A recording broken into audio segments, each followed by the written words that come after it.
Panunzio, tudo bem contigo? Sobe na jangada. Ixi, tá ruim aí a conexão, Panunzio. Ô, Rovai, bom dia, Adri. Conexão hoje não tá fácil, viu? Estou aqui a hora já tentando conectar, tudo bem com vocês aí? Tranquilo, eu tô vendo, tá meio nublado. Agora parece que melhorou. Pelo menos tá no ar, viu, Rovai? Tá bom. É hora de luta contra a internet, que eu tô fora do meu domicílio. Você tá em Uberlândia? Né? Não, você tá tô em São Paulo hoje. Tô em São Paulo hoje. Tô em São Paulo. Tô apavorado com as coisas que eu tô vendo no país nas últimas horas, né? Que coisa horrorosa isso, gente. Pensar bem. Olha, o bolsonarista é um sujeito estranho, viu? Aproveitando a presença da Adri aqui, que é mulher, porque imagina só, o sujeito que tem ódio da Patrícia Campos Melo, entendeu? Que passa a noite sonhando, apavorado, com a tatuagem da Anitta, ter o Pedro Guimarães como ícone da masculinidade. É um cara estranho esse bolsonarista, viu? Muito esquisito, né? E agora essa história do presidente da Caixa é bizarra, né, Panunzio? Porque são várias pessoas, várias mulheres denunciando, e sendo que ele já tinha um caso de denúncia quando trabalhava no Santander. Quer dizer, ele veio já... O cara já tinha sido acusado lá atrás, assume a presidência da Caixa e tudo bem, velho. Nem vou para cima. O Boto, né, disse que na piscina ele ficava fazendo shows, né, Não, ele ligava para as mulheres para pedir, eu tô precisando de um remédio, de um carregador de celular. Aí a mulher ia lá no quarto dele entregar, chegava lá, ele tava de cueca, de short sem cueca, para esperar. Ou de cueca sem short, né, Adri? A gente não sabe bem, mas o relato é cueca samba canção. É ridículo demais. É um homem fraco, é um covarde.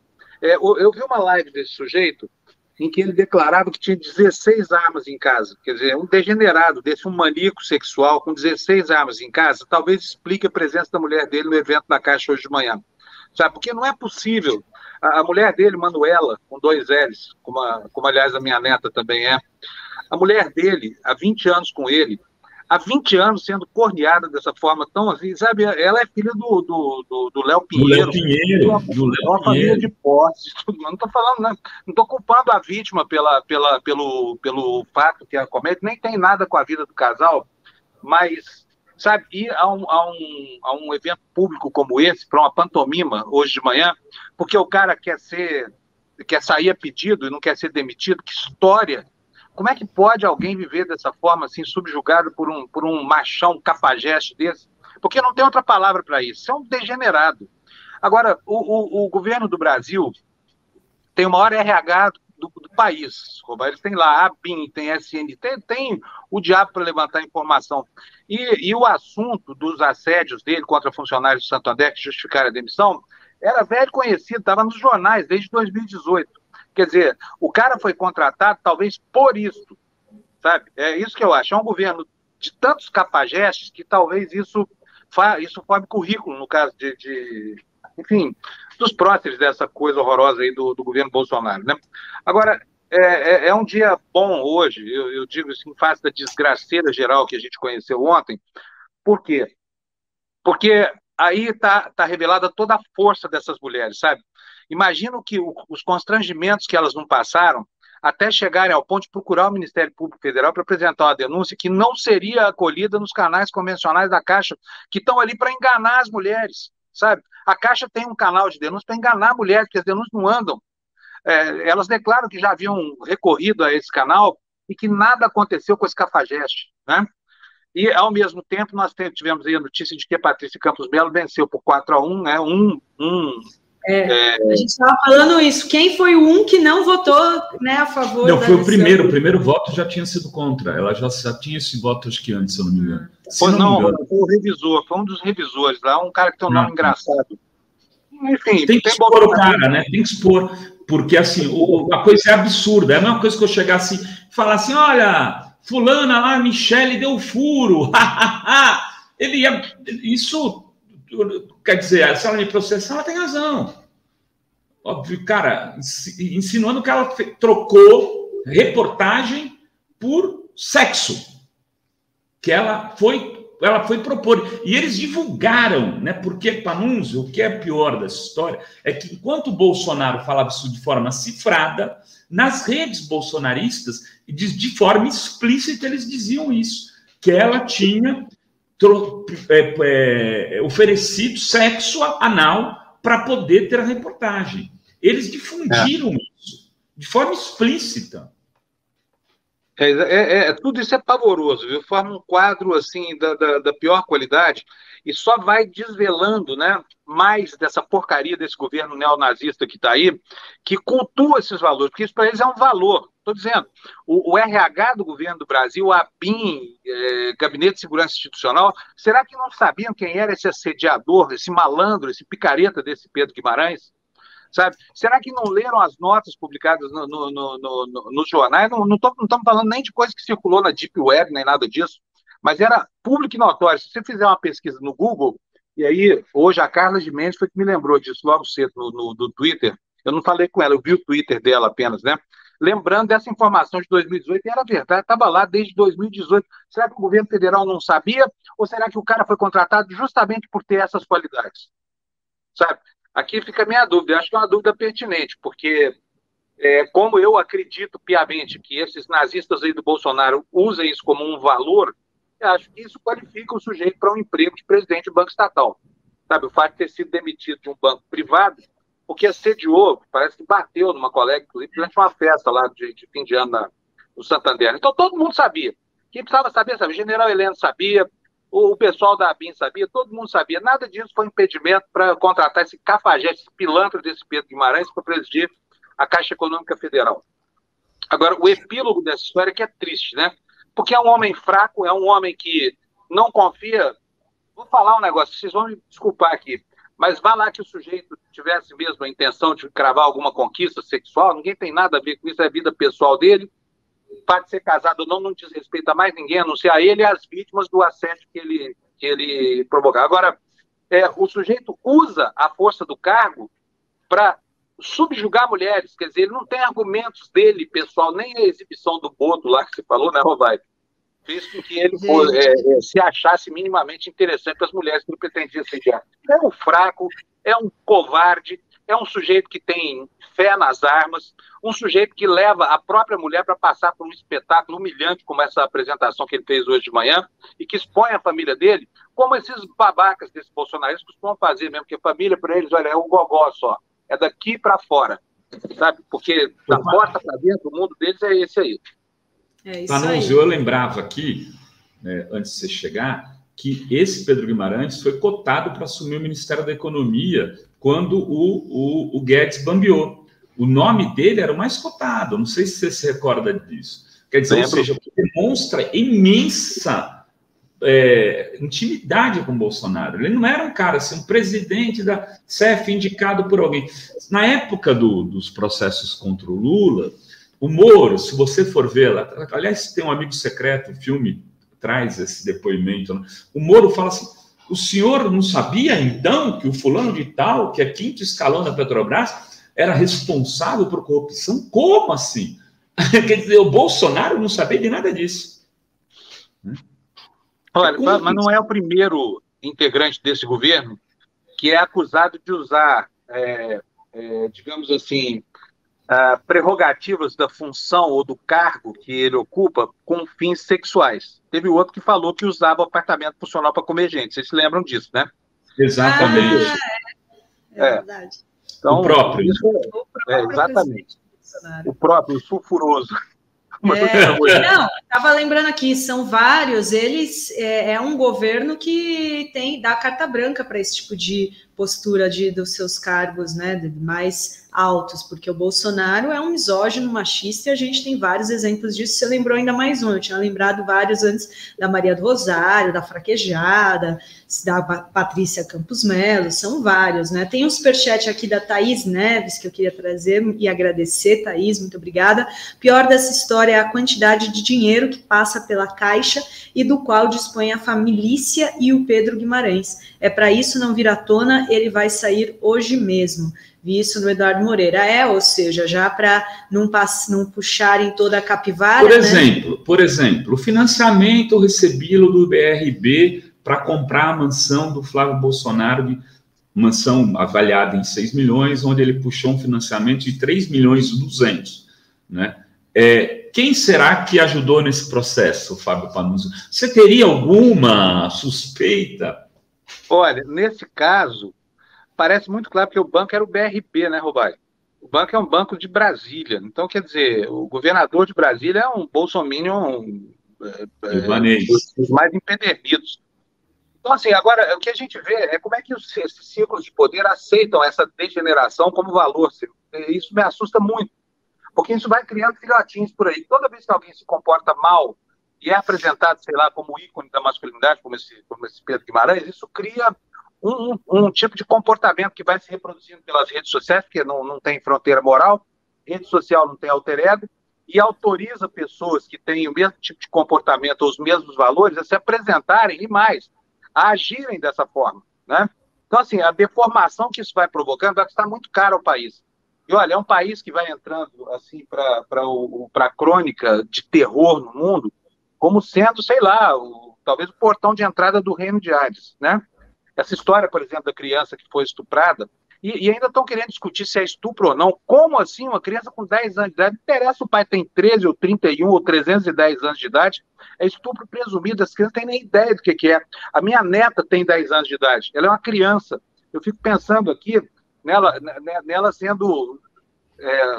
passando por esse tipo de situação, é impensável, é uma criança. É da idade do filho de vocês, sabe? É algo, assim, inominável, né? E tem gente defendendo a tal da juíza que impediu o aborto, questionando, mas... Ela está sendo convidada para participar de um evento para discutir a questão do aborto na Câmara Federal, como se ela fosse uma referência agora, uma referência deles. Uma torturadora. Eu considero essa juíza, quero dizer aqui com a maior tranquilidade, estou à disposição para um debate judicial, se assim ela entender, que eu a considero uma torturadora. O que ela fez foi tortura com aquela menina, né? Ela e outra, vou dizer mais, e a promotora também.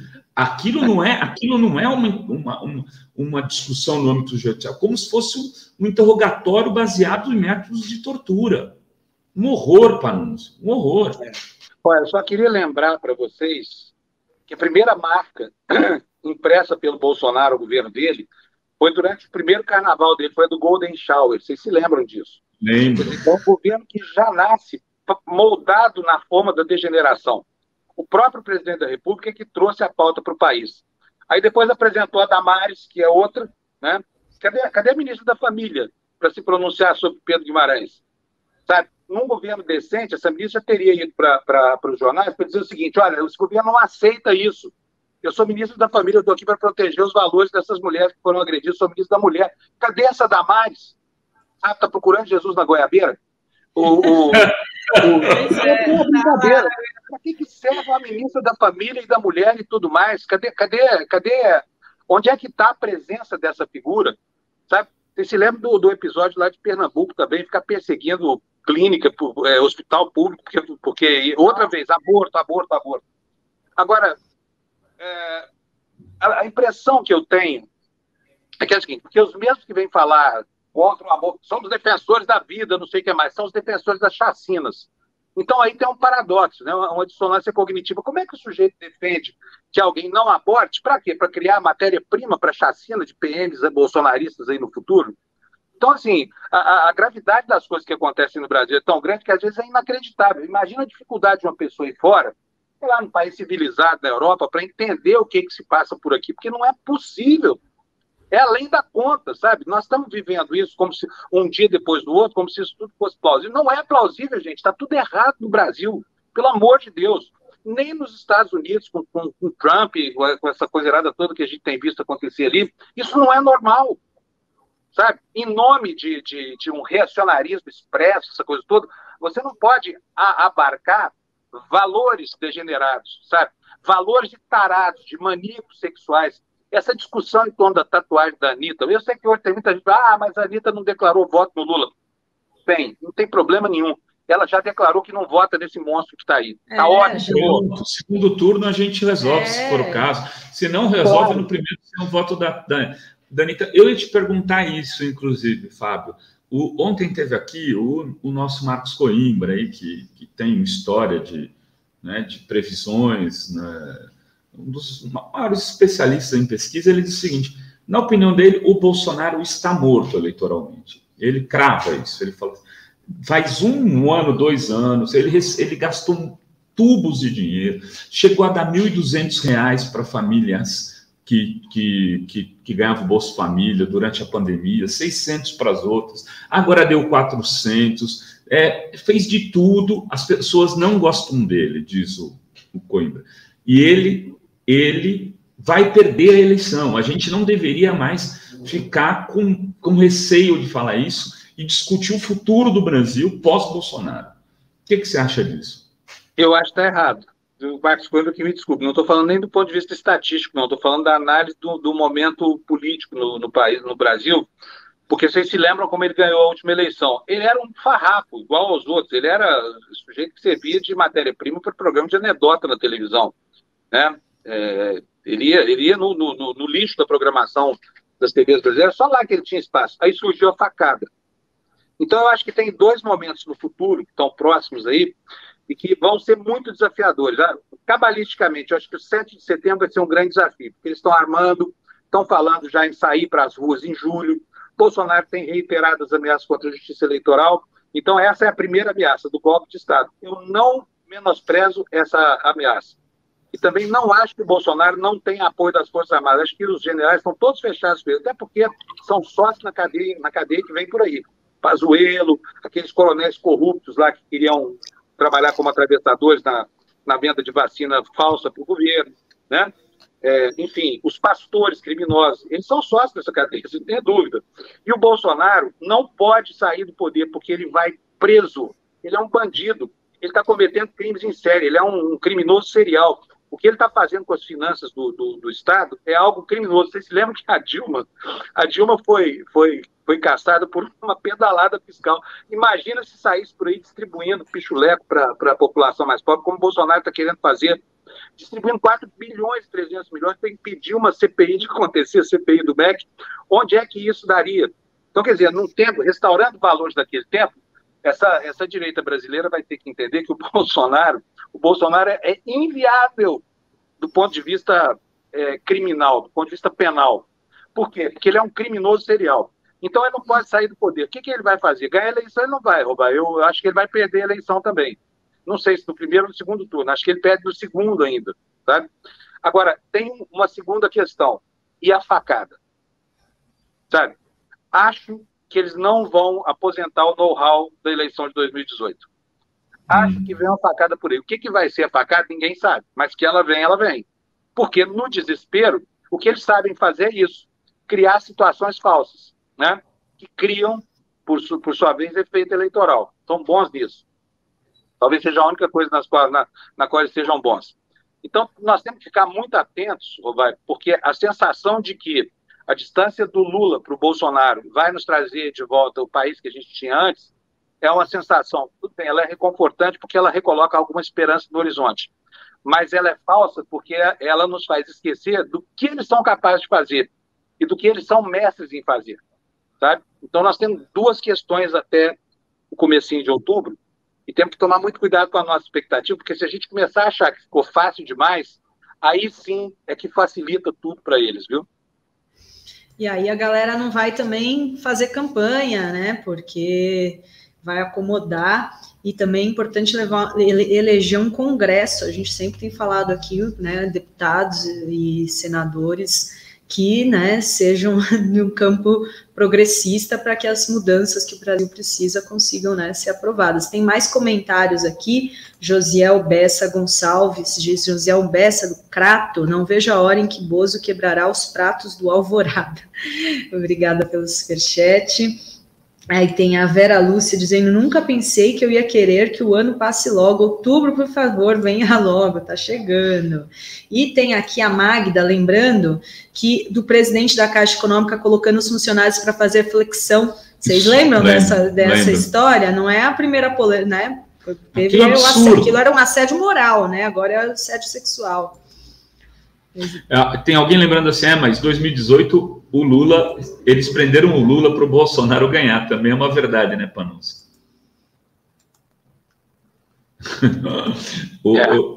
Agora, será que... Desculpa, aqui agora que eles podem tirar o Lula do jogo? O que me preocupa muito, eu queria até te ouvir também em relação a isso, é a questão da segurança do Lula. Né? Pois é. Achar um maluco capaz de fazer uma maluquice não é tão difícil. Pois é. Não sei se foi aqui com vocês que eu falei, se foi em algum outro lugar, não me lembro onde foi, mas quando o Lula confirmou, logo depois da Covid, a ida dele a Uberlândia, minha cidade, eu falei, olha, eu acho que não deveria. Acho que não deveria. É um lugar contaminado pelo bolsonarismo. O poder está na mão de bolsonaristas que não têm fair play para pensar numa derrota, e acho perigoso. Fui contra a visita do Lula à minha própria cidade. Eu não estou escrachando com Uberlândia, não, mas é fato, e aí deu no que deu. O sujeito pega um drone gigante, custa quase 100 mil reais, levanta voo para jogar agrotóxico em cima da multidão que se formava ali para receber o Lula. Quem joga merda ou urina ou agrotóxico, veneno, joga uma bomba também. Nós tivemos na pré-campanha da eleição passada um tiro disparado contra o ônibus em que estava o Lula dentro. Né? Então, assim, nós não estamos mais num país de pessoas cordiais que entendem, que sabem perder, que sabem que o poder é transitório, que hoje ele vai, amanhã ele volta, hoje ele está aqui, amanhã não está mais. E essas pessoas não estão dispostas a abrir mão do nato de poder que tem. A outra questão é a seguinte, o ódio todo que se nutre contra a volta das esquerdas ao poder, ele é tão visceral quanto o ódio ao judeu, no caso do nazismo. Quem diz isso é o professor Michel German, que é uma pessoa que eu respeito muito. Ele diz o seguinte, hoje existe o antissemitismo sem o judeu. Você não precisa do judeu para ter o ódio ao judeu. O judeu de hoje é o homossexual, é a mulher que faz tatuagens, é a mulher que faz perguntas. Esse é o judeu de hoje. É o comunista, aquele que justificou o incêndio no parlamento alemão, sabe? E que acabou dando ao Hitler as ferramentas todas que ele precisava para virar o crápula que virou, o tirano que virou. Então, eu acho que a situação é muito ruim no Brasil. Acabou a cordialidade. A política hoje é guerra. E acho que a dificuldade não termina no momento da eleição e da posse. Quer dizer, primeiro precisa garantir a eleição. Eu acho que a eleição não está garantida. Segundo, precisa garantir a lisura do processo, que também não está garantido. Terceiro, precisa garantir a posse. E depois da posse, precisa garantir um clima que permita ao presidente eleito governar, seja ele quem for, ainda que não seja o Lula, que seja outro. Eu espero, sinceramente, que não seja o Bolsonaro, mas o país está cindido e não há um clima sabe assim, eu me lembro de anos passados em que a política estava muito próxima, por exemplo, da disputa desportiva, né? Então, o que dava graça e colorido ao jogo é que havia o adversário para você vencer de alguma forma. Né? Do que adianta você ser flamenguista se você não tem o Vasco ou o Botafogo para derrotar? O que adianta você ser santista se você não tem o Corinthians de vez em quando para te dar uma surra e depois você devolver? Mas, enfim, não tem mais isso. Acabou essa percepção. Hoje é uma disputa de ódio mesmo. E o ódio do lado de lá é um ódio pautado principalmente pela homofobia. O ódio ao gay hoje, o medo do gay, sabe, assim, o medo de que o filho vire gay, essa coisa toda, pautado pelas esquerdas, é que move essa gente. E contra isso não tem argumento político que dê jeito. Não, é ridículo, e eles falam tanto da liberdade de ter armas, liberdade de não tomar vacina, liberdade para tudo, né, porque a liberdade é o mais importante, porque então não vamos ser comunistas, porque queremos a liberdade, só que aí a mulher não tem liberdade para fazer, né, nos seus direitos reprodutivos, não tem liberdade na orientação sexual, aí é liberdade só para ter arma, né, não para as outras coisas, né. Tem aqui alguns comentários, eu queria trazer, muita gente concordando com o Panunzio. Olha só, Andréa Santos, corretíssimo, Panunzio, concordo com você. Tem aqui também Maria Cláudia Junqueira, concordo com o Panunzio. E tem o Décio Amadil, Fábio, a nova fakeada pode ser a própria fakeada. E tem aqui também Thais Neves, Guimarães é genro do presidente da OAS.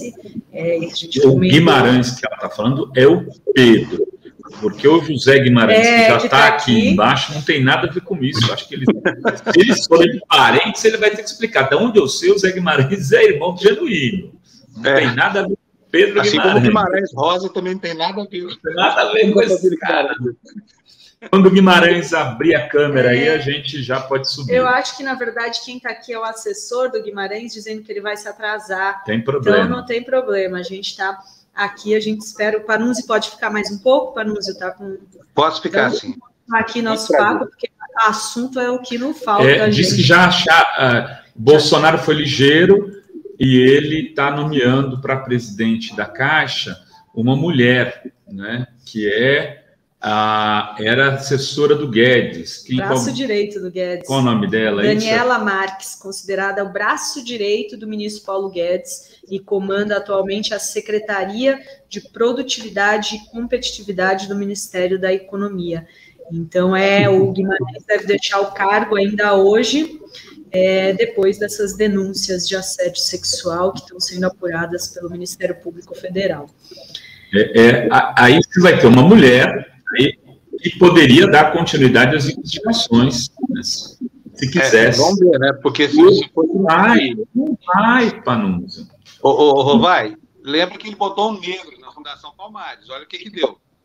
Né? O fato de ser mulher não significa nada, vamos ver, porque olha, essa vai enfrentar uma bucha de canhão, porque por trás das 5 que falaram com a reportagem do Metrópolis, deve haver mais umas 50 que ainda não falaram, né?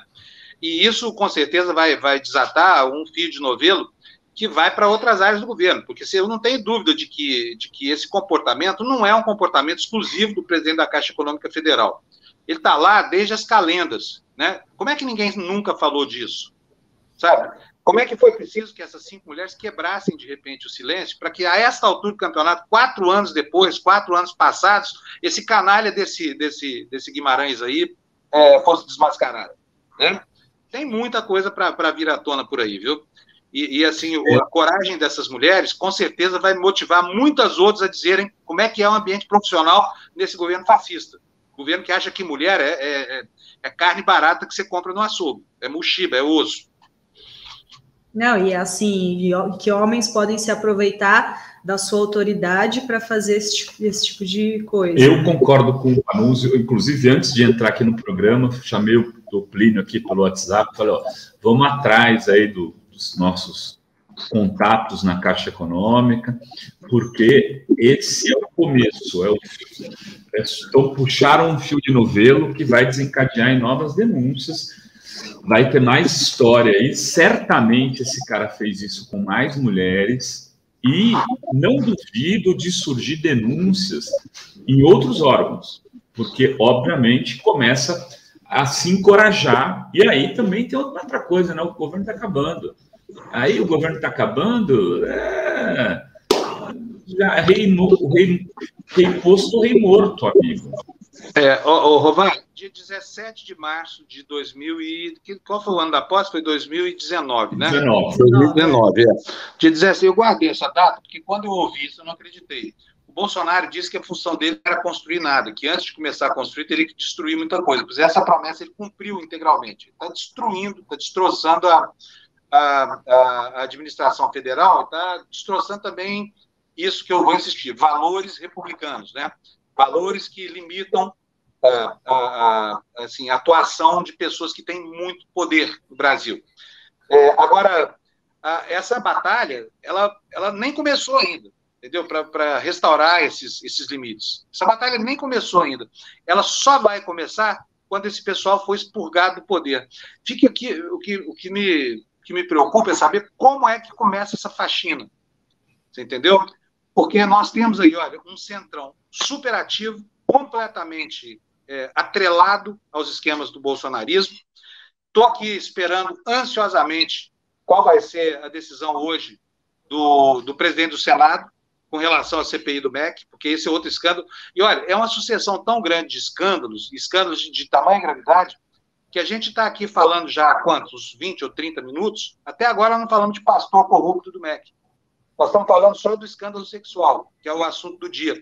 Mas o outro é o da semana passada, e não está resolvido ainda. A apresentação do pedido de CPI foi ontem, a entrega do requerimento foi ontem, e o assunto, se a gente não se lembrar muito aqui, não fizer um esforço mental aqui para não deixar essa pauta de fora, a gente não tem tempo de falar nela, sabe?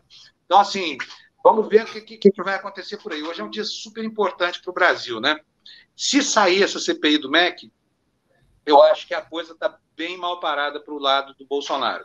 Porque é uma quantidade gigantesca de crimes, é um corolário enorme de crimes que ele cometeu para cobertar a ação desse safado, é outro pilantra, né?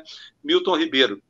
Enfim, e as tramóias desses pastores, essa coisa toda. Então, enfim, tem muita água hoje. Não, eu quero falar de CPI do MEC, quero te falar disso, mas queria antes só mostrar uma coisa para vocês aqui, ó. Falando em mulher, eis que surge no Twitter Carla Zambelli colocando a foto do ex-presidente da Caixa, depois das denúncias, abraçado com uma senhora, tal, sorrindo. Então, é provável que quem está assumindo o lugar desse Pedro, a presidente da Caixa, essa pessoa ligada ao Guedes, seja, assim, da estirpe da Zambelli, que está defendendo ele. É isso que a gente estava falando, não é só votar em mulher, tem que ser mulher que seja comprometida temos uma mulher que foi eleita, machista, né? Exatamente. Tem vários comentários aqui, olha só, a Maria José Rosa Teixeira, o tarado da Caixa tirou a esposa do armário para posar de bom marido. Não adianta, não há nada que recupere a imagem de assediador. Você viu com o anúncio que hoje de manhã ele foi para um evento e levou a esposa. A Joyce diz, parabéns, Fábio Panunzio, pela vitória contra Felipe Martins. Já. Você conta isso para a gente aí depois. Não estou sabendo, não. A Joyce está me dando a notícia. Ganhei dele.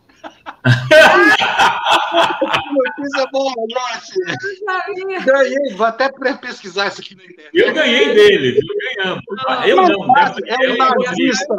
Eu chamei de nazista e ele é nazista. Aquilo que não ofende, entendeu? O sujeito é nazista, Felipe, mas ganhei dele, gente, eu fui rebelde nesse processo, vai. Não me deixei nem citar, eu achei que ia ser. Olha, você vê como na TV Fórum tudo chega antes.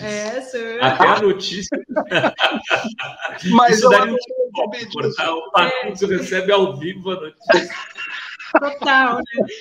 E o Daniel Miage põe aqui, Fábio Panunzio, volta à TV Democracia, depois eu quero saber dos novos projetos do Panunzio. Money, Daniel, money. Não dá, eu sinto muito, lamento todo dia, eu continuo acordando 5 horas da manhã, morto de saudade, aí venho aqui assistir o jornal de vocês, depois vou lá para o 247, fico fazendo a minha ronda ali, louco de vontade de dar meus pitacos, sabe? Mas, infelizmente, eu não tenho condição financeira de bancar o funcionamento da TV Democracia. Nós chegamos a ter 33 pessoas trabalhando ali, porque a intenção inicial nem era fazer uma TV pautada só por opinião, eu queria fazer uma TV informativa, né? Eu queria fazer um canal que lidasse com informação. Infelizmente, exauri meu patrimônio pessoal, e o que sobrou foi só suficiente para tentar, com aquele projeto, aliás, que vocês já me deixaram falar dele aqui, coisa que eu agradeço muito, Romário, tentar um meio de ganhar vida, porque eu continuo sendo um proscrito na imprensa convencional, ninguém me contrata para nada, não sei porquê, né? Uma carreira virtuosa e tudo mais, e olha, vou avisar para os patrões que eu ganhei do Felipe Martins, podem me contratar, que eu não tenho nenhum passivo criminal na minha vida, tá? Eu ganhei até agora todos os processos, todos, jamais fui condenado, em nenhum deles, então, ficha limpa total, gente. Olha, temos um ficha limpa à disposição aí para fazer bom jornalismo. É isso aí. Pois é. Que notícia boa. Fiquei super alegre, Joyce. Eu vou procurar isso agora. Eu vou sair daqui, vou até me deixar citar esse processo. Provavelmente esse nazista vai querer recorrer do resultado, mas não tem problema, a gente ganha de novo. Nazista, vou repetir aqui. Felipe Martins é aquele nazista que fez aquele gesto do White Power, tá? Ele é um dos nazistas deste governo. Este é um nazista assumido, porque assumiu gestos que são característicos da identificação dos nazistas. Assim como os que bebem o copo de leite. Bolsonaro, Alan dos Santos, todos nazistas. Uma célula neonazista nesse governo aí, e eles se identificam assim. E a antropóloga Adriana Dias, que estuda o tema, já denunciou isso aqui algumas vezes, mostrando, inclusive, que o Bolsonaro, antes de ser presidente da República, participava de sites neonazistas. Ele frequentava sites neonazistas, era sócio de sites neonazistas. Enfim, Adriana Dias, que é uma das pessoas que mais entende do tema no Brasil. E, as pessoas que menosprezam isso, que acham que o Fábio está só xingando eles, imagina. O Fábio está falando isso porque todo mundo fala essa coisa toda. Eu quero lembrar o seguinte, há bem pouco tempo atrás, ninguém falava isso. Por quê? Medo de processo, essa coisa toda. Não estava muito bem caracterizada ainda essa situação que a qual o Rovai está se referindo aí. As pessoas tinham muita cautela. Eu fui um dos mais, digamos assim, eu fui um dos precursores dessa etiquetagem. Assim. Então, olha, vamos dar nome aos bois, porque nazista é nazista. E o nazismo precisa ser combatido, porque o nazismo é a maior célula criminosa da história da humanidade. Ele provocou mais de 80 milhões de mortes na Segunda Guerra Mundial, e só em judeus foram 6 milhões de vidas perdidas, assim, da maneira mais cruel e covarde do mundo. A professora Adriana Diniz, ela fala algo que é muito grave e muito sério. Não se trata só de voto. Adriana Diniz. O que eu falei? É Débora. Débora Diniz. Débora Diniz, e tem a professora. Juntou a Adriana Dias com a Débora Diniz, eu acho. Bom, a Adriana Dias, vamos lá. Vou botar a cabeça em ordem aqui. A Adriana Dias fala que, nos estudos que ela faz, que são seríssimos, ela encontrou ao menos 10 mil desses neonazistas prontos para o combate. Entendeu? Não se trata de, vou rotular o fulano. Não, eles estão prontos para a guerra. Não são só as suásticas, a cruz gamada, o Heil Hitler, não é nada disso. Não são só esses imbecis que vão ao estádio de futebol para fazer suas pantomimas, mas eles estão armados. Né? A gente viu o levantamento que saiu ontem do Instituto Solar Paz, 427% mais armas no Brasil do que antes do Bolsonaro. Quem é que está com essas armas na mão? Não é a esquerda brasileira. Não é. Não é o pessoal do PT, não é a CUT nem o MST. Quem está se armando é essa banda de neonazistas aí. Então, é muito mais sério do que parece. Não é só etiquetagem e rotulagem daquilo que deve ser etiquetado e rotulado, não. Preparem-se, porque nós vamos começar a ver o que a gente viu lá na Amazônia agora. Aliás, outro escândalo, tem 2 semanas e pouco. Né? A gente já não fala mais de Dom e Bruno. É tanta coisa. É muita coisa. A cabeça não tem espaço para tanto. Mas esse caso do Dom e do Bruno assim, uma tristeza profunda, né? E isso terá impacto, teve impacto internacional, né, Panunzio, para o governo Bolsonaro. Deixa eu mandar um abraço aqui para o Jocelício Júnior, o Juninho, que está aqui nos acompanhando, mandou aí uma mensagem. Ele, que é da Dandara Editorial, foi presidente estadual do PSOL por muito tempo, e agora toca a Dandara, é jornalista também. Juninho, querido, grande abraço para ti, viu? Isso mesmo. Diga, Panunzio. Não, eu só queria, eu deixei de responder uma pergunta que vocês fizeram, eu queria reiterar isso, porque essa é minha outra preocupação. O nosso futuro hoje depende do Lula, tá? Em boa condição de saúde. Não há outra pessoa no Brasil para desarmar essa bomba que foi detonada pelo bolsonarismo. É com ele. E a gente precisa ter muito zelo com a segurança do Lula. Sabe? Não pode acontecer nada ao Lula. Eu assim, gostaria de recomendar ao PT e as pessoas que estão ali no círculo mais íntimo do Lula tomassem muito cuidado. Porque o desespero dessa gente é muito grande. E eles não têm limite. Então, todo cuidado é pouco. Com certeza. Foi em Uberlândia, né, que eles colocaram um drone com veneno. Foi, ele acabou de citar. Ele acabou de citar. E tem aqui também, olha só...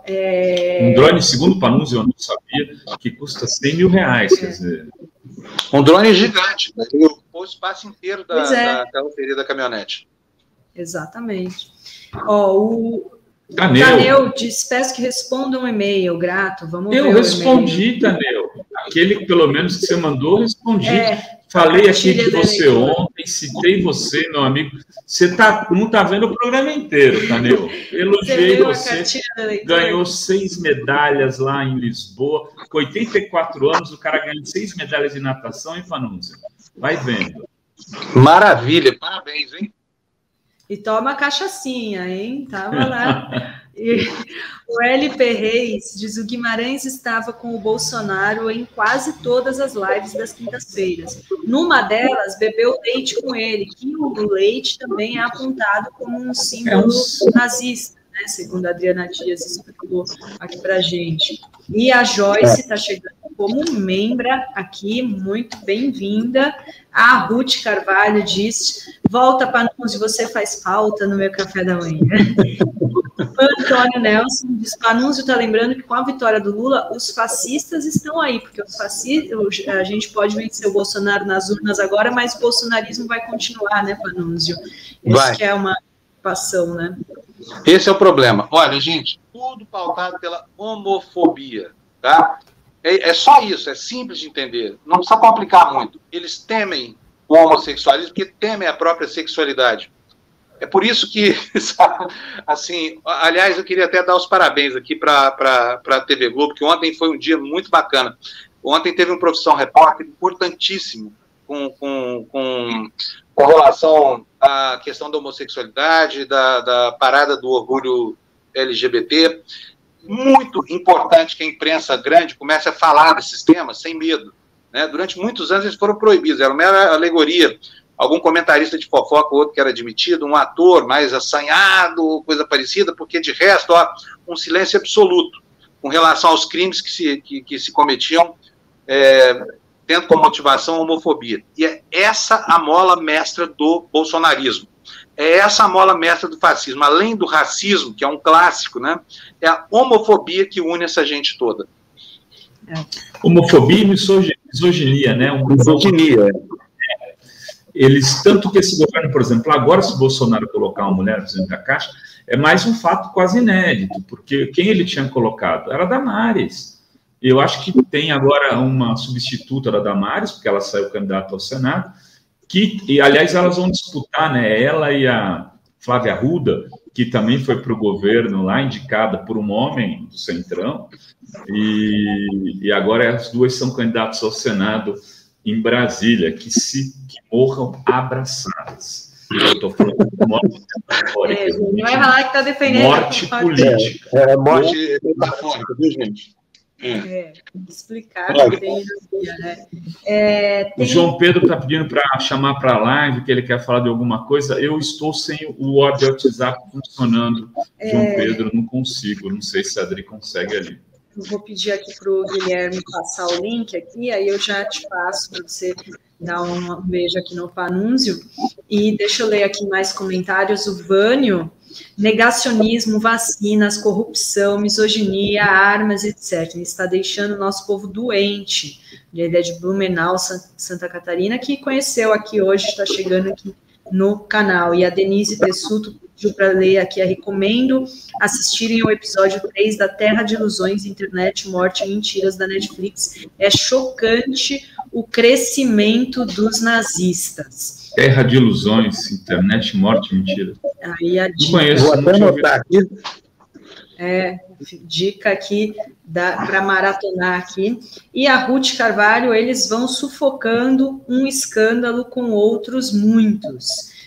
É verdade, né? A gente acaba de ver o do MEC, agora já vem esse da Caixa Econômica. Fala, Rubem. O Panunzio falou aqui do CPI do MEC. Ontem teve uma opinião aqui do Carlito Neto, controversa. Tal. Ele acha que não deveria fazer a CPI do MEC.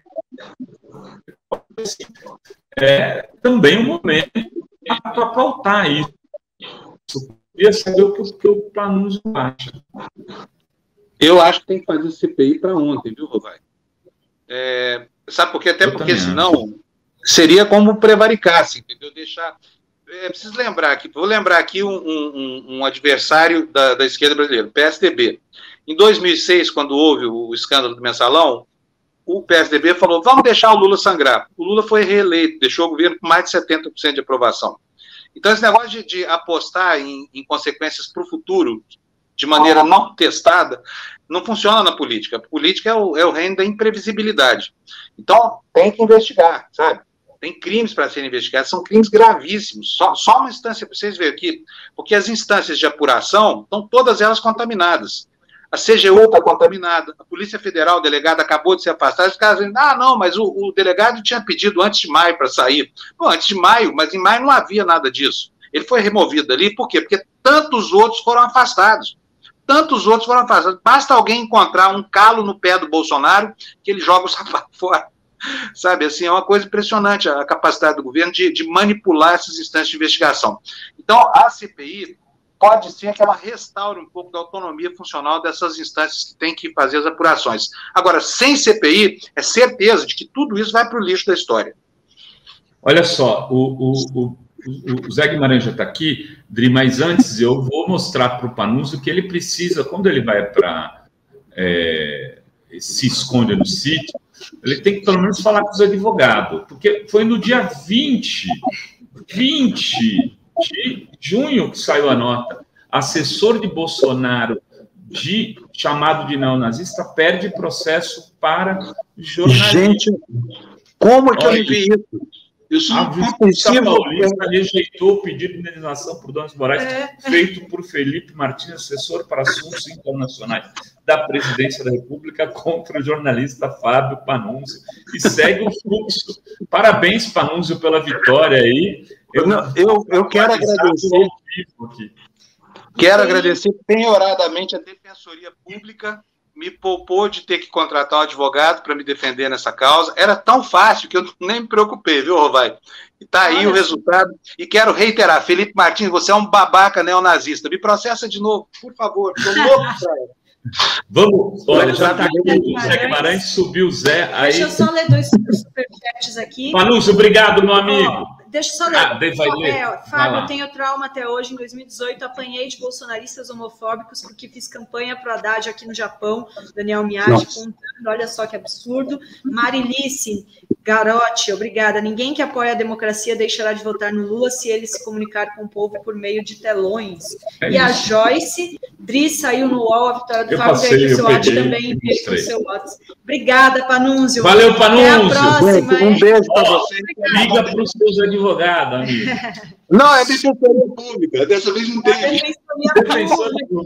Obrigada, Panunzio. Mas olha, eu quero agradecer muito. Foi ótimo ter participado aqui com vocês, viu? Vamos voltar aí. Bem. Tchau, gente. Obrigadíssimo. Tchau, Panunzio. E vamos... O Zé Guimarães quer falar contigo. Peraí. Volta, Panunzio. Volta, Zé. Vem, Zé. Estou aqui. Para lhe dizer também, eu acompanhei a sua vitória. Eu já ganhei 3 também por agressões. Mas...